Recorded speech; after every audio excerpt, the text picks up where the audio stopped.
നമസ്കാരം. ഇന്നത്തെ വീഡിയോയിൽ ഞാൻ പ്രതിപാദിക്കുന്നത് മാർഗംകളി എന്ന അനുഷ്ഠാന കലാരൂപത്തെ പറ്റിയാണ്. നിങ്ങൾക്കേവർക്കും അറിയാം, മാർഗംകളി കലാലയ വേദികളിലെല്ലാം തന്നെ നിങ്ങൾ കണ്ടിട്ടുള്ള ഒന്നാണ്. പക്ഷേ അതിൻ്റെ ചരിത്രപരമായിട്ടുള്ള കാര്യങ്ങളെക്കുറിച്ച് ഒരുപക്ഷെ എല്ലാവർക്കും അത്ര വലിയൊരു ധാരണ ഉണ്ടായിരിക്കാൻ സാധ്യതയില്ല.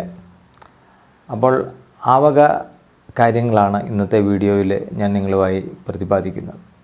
കേരളത്തിലെ ജ്ഞാനായ സമുദായം അനുഷ്ഠിച്ചു വരുന്ന അല്ലെങ്കിൽ പരമ്പരാഗതമായി അനുഷ്ഠിച്ചു വരുന്ന ഒരു കലാരൂപമാണ് മാർഗംകളി എന്നുള്ളത്. ഇതിനെ ഒരു സംഘനൃത്തം എന്ന് നമുക്ക് വേണമെങ്കിൽ വിശേഷിപ്പിക്കാം. അതോടൊപ്പം തന്നെ കേരളത്തിലെ സുറിയാനി ക്രൈസ്തവ സമൂഹത്തിലെ ഒരു അനുഷ്ഠാന കലാരൂപം കൂടിയാണ് ഈ മാർഗംകളി. അപ്പോൾ ഇതിൻ്റെ മറ്റ് ചരിത്രപരമായിട്ടുള്ള വസ്തുതകളിലേക്കും ഒക്കെ നമുക്ക് എന്താണ് എന്നൊന്ന് പരിശോധിക്കാം. AD 52 കേരളം സന്ദർശിച്ച തോമാസ് ശ്ലീഹയുടെ ചരിത്രമാണ് ഈ നൃത്തരൂപത്തിൻ്റെ ഇതിവൃത്തം. ഇതിനുപയോഗിക്കുന്ന ഗാനവിഭാഗത്തെ മാർഗം കളിപ്പാട്ട് എന്ന് പറയുന്നു. കലാലയ മത്സരവേദികളിൽ ഇത് അവതരിപ്പിക്കുന്നത് പെൺകുട്ടികളാണ്.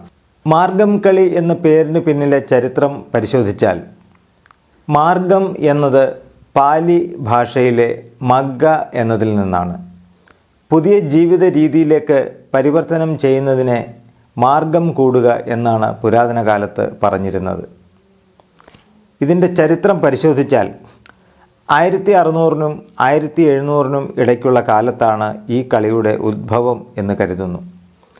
മാർഗം കളിയുടെ ഉത്ഭവത്തെക്കുറിച്ച് പലവിധ അഭിപ്രായങ്ങൾ നിലവിലുണ്ട്.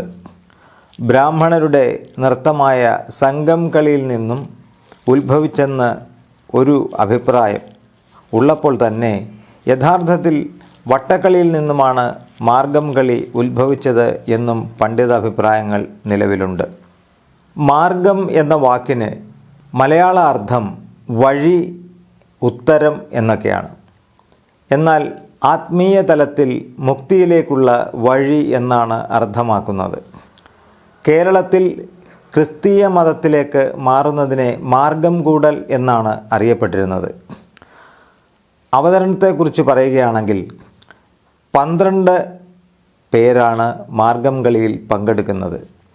കത്തിച്ചു വച്ച തിരുവിളക്കിന് മുന്നിൽ ചുറ്റും നിന്ന് കൈകൊട്ടിപ്പാടിയാണ് മാർഗം കളി നടത്തുന്നത്.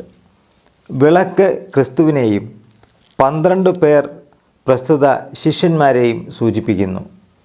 പരമ്പരാഗതമായ വെള്ളമുണ്ടും ചട്ടയുമാണ് മാർഗം കളിയുടെ വേഷം. ഇതാണ് ഏറ്റവും ചുരുക്കി മാർഗം കളിയുടെ ചരിത്രപരമായിട്ടുള്ള വസ്തുത എന്ന് നിങ്ങൾ മനസ്സിലാക്കുക. ഇതിൻ്റെ ഓരോ ഘടകങ്ങളെക്കുറിച്ച് വളരെ വിശദമായ പ്രതിപാദനങ്ങളുണ്ട്. എങ്കിലും എന്താണ് മാർഗംകളി, അതിൻ്റെ ചരിത്രപരമായിട്ടുള്ള കാര്യങ്ങൾ, അത് എങ്ങനെയാണ് നടത്തപ്പെടുന്നത് എന്നതിനെക്കുറിച്ചുള്ള ഒരു ചെറിയ വിവരണം മാത്രമാണ് ഞാൻ നിങ്ങൾക്ക് നൽകിയത്. ഞങ്ങളുടെ ഈ ചാനൽ സബ്സ്ക്രൈബ് ചെയ്യാത്തവർ സബ്സ്ക്രൈബ് ചെയ്യുക. മറ്റൊരു വീഡിയോയുമായി കാണും വരെ നമസ്കാരം.